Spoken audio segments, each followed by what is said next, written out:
আসসালামু আলাইকুম রহমতুল্লাহি ওবরকাতুহ। সকলে কেমন আছেন? আশা করি সকলে ভালো আছেন। আলহামদুলিল্লাহ, আল্লাহ পাকের অশেষ রহমতে আমিও ভালো আছি। আপনাদের সামনে আজকে বাচ্চাদেরকে তুলে ধরলাম। আসলে অনেকের মাথার চুল অনেক বড় হয়ে গিয়েছে। তো ঘুম থেকে ওঠার পরে তাদের সকলকে ছাদে নিয়ে আসলাম। আসার পরে এক এক করে তাদের চুলগুলো কেটে দেব। অবশ্যই সেই ভিডিওটা আপনারা দেখবেন। তো দেখতেই পাচ্ছেন আমাদের বাচ্চাদের চুল অনেকটা বড় হয়ে গিয়েছে। আসলে শীতের জন্য চুলটাও কেটে দিচ্ছি না, যার কারণে ঠান্ডা পড়ছে অনেক বেশি, কারণ ঠান্ডা লেগে যেতে পারে, তাই চুলটা কাটা হচ্ছে না। তো ভাবলাম আজকে যেহেতু একটু রৌদ্র উঠেছে, তাই তাদের চুলগুলো কেটে দিই। তো আমি এক এক করে সবার চুলগুলি কেটে দিচ্ছি। তো সবাইকে আমি ভিডিওতে তুলবো না, আপনারা দেখতেই পাচ্ছেন যে আমাদের একটি ছাত্রকে আমরা চুল কেটে দিয়েছি। তারপরে এখানে আছে আমাদের একটি ছাত্র মোহাম্মদ তৌফিক, তার বাসা হচ্ছে সিঙ্গারবিল, তার চুলটাও কেটে দিচ্ছি। তারপরে এখানে আরও একটা বাচ্চা আছে মোহাম্মদ ইসমাইল, তার বাসা হচ্ছে আমাদের মোগরা, কালীতলা যেটাকে বলে।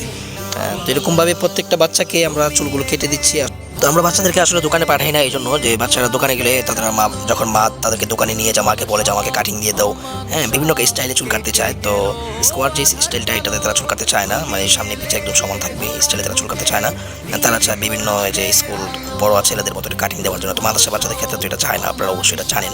তো তাই তাদেরকে আমরা যখন চুলটা কাটি তখন সে মর্জিটা করতে পারে না। যাই হোক, তো তারা ছোট মানুষ, তারা মর্জি করবে, এটাই স্বাভাবিক। কিন্তু তাদের মর্জিটাও চিন্তা করতে হবে, এটা ভালো না খারাপ সেটা চিন্তা করে অবশ্য গার্জেন ডিসিশন। তাদের চুল কাটা শেষ, সবার চুল কাটা হয় নাই, কারণ আমাদের জোহর আজান পড়ে গেছে। তো যাদের চুল কাটা হয়েছে তারা গোসল করতেছে, এবং আরও অনেকেই গোসল করতেছে ছাদের উপরে, যেহেতু রুদ্র ছিল।